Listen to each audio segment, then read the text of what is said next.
Boa noite, aqui é a doutora Anoni, eu sou psiquiatra, trabalho com a cannabis medicinal e agora, durante a pandemia, estou fazendo atendimentos em telemedicina.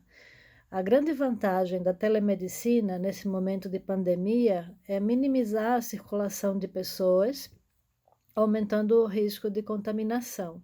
Então, a telemedicina, ou seja, a avaliação à distância do paciente, com as plataformas digitais, né, com vídeo e áudio, e a possibilidade de prescrição de receitas médicas, também enviadas por meio digital, é uma coisa muito vantajosa, né? Garante que a gente possa permanecer no isolamento.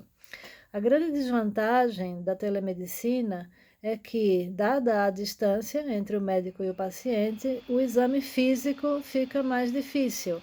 Então, existem casos em que o paciente precisa ser examinado pessoalmente.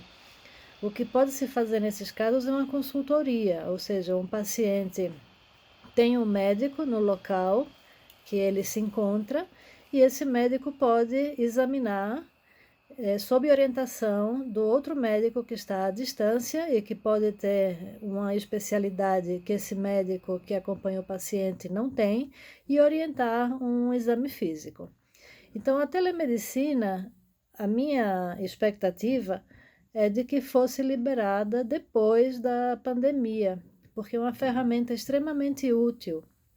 Em relação à cannabis medicinal, como a quantidade de médicos que têm experiência com a cannabis ainda é pequeno, a possibilidade de fazer atendimento à distância facilita muito, né? Pacientes que estão em regiões onde não há especialistas, a gente tem lugares no Brasil que não tem muitos especialistas. Por exemplo, os psiquiatras infantis no Brasil são em torno de 500, 600 para o Brasil inteiro. E a maioria se restringe ao sul e sudeste do país. Então, em regiões no norte, por exemplo, como Acre e muitas outras regiões, existem pouquíssimos psiquiatras infantis, né, e os pacientes não têm acesso aos especialistas. Uma das grandes indicações da cannabis medicinal, por exemplo, é a epilepsia refratária.